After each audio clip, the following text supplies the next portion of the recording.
Stay tuned for my top and bottom episodes of this season. I'm Sharpwit, thanks for watching. What happened? Why is everything dark? How long was I out? Crap, I was supposed to make 5 top and bottom episodes.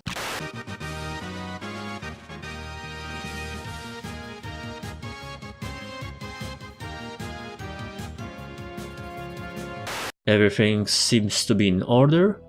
Okay, I'm done with reviewing the season, so it's time to make an obligatory list of best and worst episodes. As per usual for those lists, it's based on my personal opinion and you may or may not agree with me, everyone have their own opinion, you know the drill. And I may or may not slightly bend the rules, but you will see. Right, enough talking. I'm gonna start this list with bottom episodes to have less pleasant part behind me. Starting with number 5. None. Honestly, I just don't feel like there is an episode that actually belongs here. In my eyes, neither Spice Up Your Life or Pony Point of View are that bad to be on this list. 28 pranks later too. I can't find any episodes that was weaker but was weak enough to be on this list. This is why there are no dishonorable mentions and this should probably be bottom 4, but whatever. My video, my rules, I can bend them. Number 4. Applejack's Day Off. My god, I barely made it watching this episode during its premiere. What was the point of the whole spy investigation scene to be that long? It would be fine for maybe 2-parter, but not for a regular 22 minutes long episode. What's make it worse is Applejack herself. Yes, I know the point was to show that we can't see someone's mistakes, but we won't see ourselves making the same mistakes, but AJ pretty much admitted that all those steps to feed the pigs are not necessary, and you still need someone to point you that fact while you've pretty much already done it yourself, and on top of that it was just boring episode. Number 3. Newbie Dash.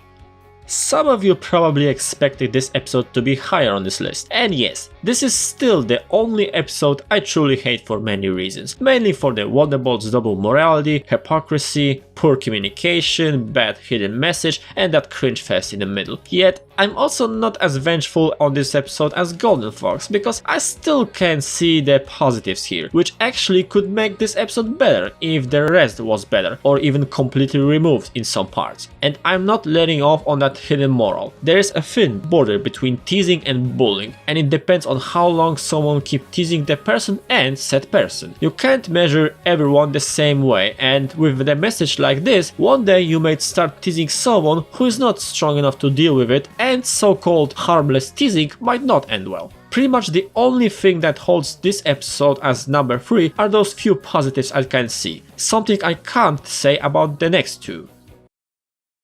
Number 2. On your marks. Say that with me, it's a mumbo jumbo of plots. I take back what I said during my review.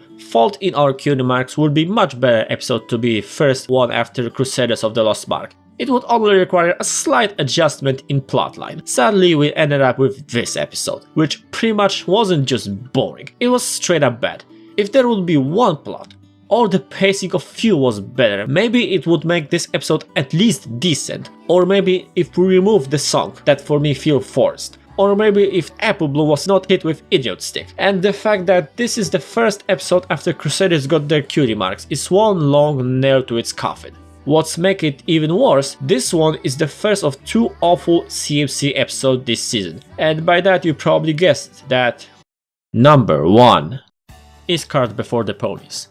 At least with On Your Marks, there is something that could make this episode, and that is the preparation to Fault in Our Cutie Marks. With this episode, there is nothing, not even the flashback can make this episode. This season have a bad habit of hitting the established character with Idiot Stick constantly, and here it hit 3 of them pretty hard, so much that all the continuity, sister relationship and past lessons were completely thrown out the window. And for the love of Shirley, I know you were probably too wrapped up in that cheerleader outfit and the plan to show it to Big Mac, but that doesn't mean you can do nothing with the clear violation of rules. And Dash, Crusaders did tell you all that's not your card. Speaking of CMC, they weren't the weakest part of the episode, but still, why did they have to wait until some pony could get hurt? This here is pretty much an abomination that could totally break Cutie Mark Crusaders episodes this season, if not their third episode. Now with that out of my system, let's get into some more positive notes, with my list of top episodes of this season, this time with some honorable mentions. Progeria, Persuadere, Fiducia. Of course. Fiducia Compellus needs a trigger. Ponies, hear my voice and listen!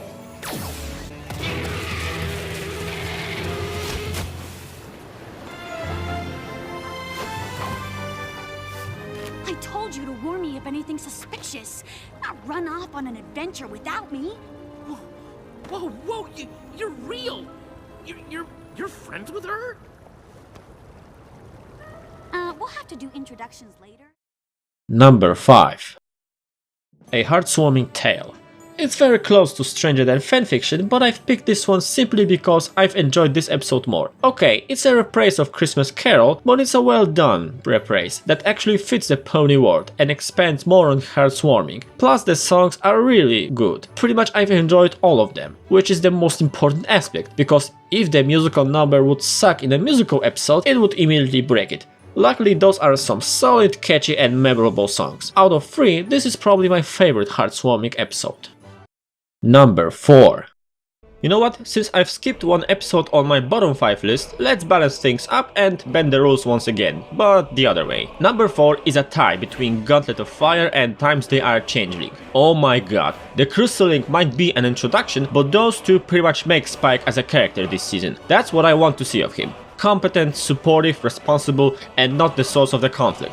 Both episodes also proved that Spike can be a standalone character without Twilight or Starlight to be a catalyst of his actions. Because Times They Are a Changeling was slightly better, this spot would probably belong only to this one, but sadly the song broke that. On the other hand, Gauntlet of Fire have a new character that is likable. After all, who doesn't like a tsundere?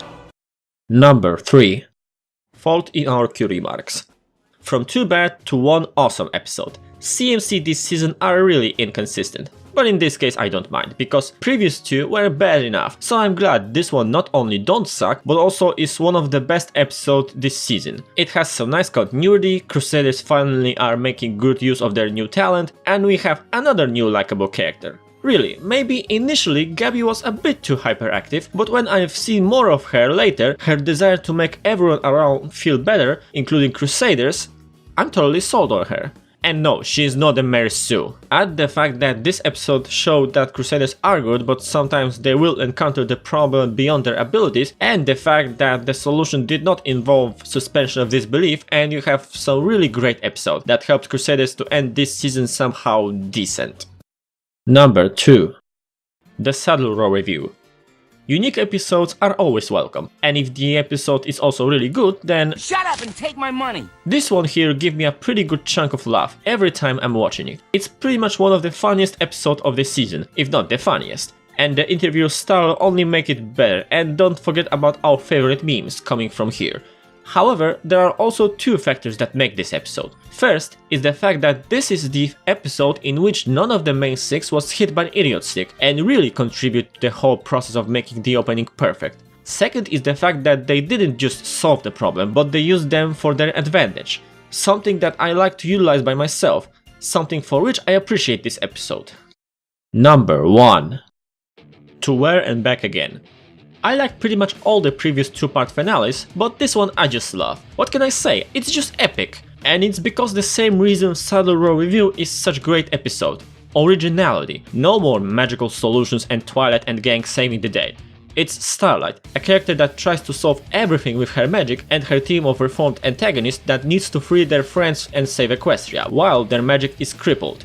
Our favorite back horses are also back, Crystal is at her best, Trixie and Discord interactions are great. Pretty much I love that episode because it also really makes Starlight resourceful and likable character. Oh, and the new changelings, I like them, the design grew on me, and I want to see more of them. Okay, I should point out that Chrysalis was once again defeated by plot convenience, but she also blocked all the characters by plot convenience, so things are in balance? But I still call hacks on capturing all the powerful ponies easily in a matter of days. So, what do I think overall of Season 6? I think it's fine and not as bad as some claim it to be. It's not as strong as Season 5, but still strong. As for the list, again, this is my list and you may not agree with me. So why don't you put your list of top and bottom episodes in the comments below? I'm curious about it. So until next time, I'm Shapwit.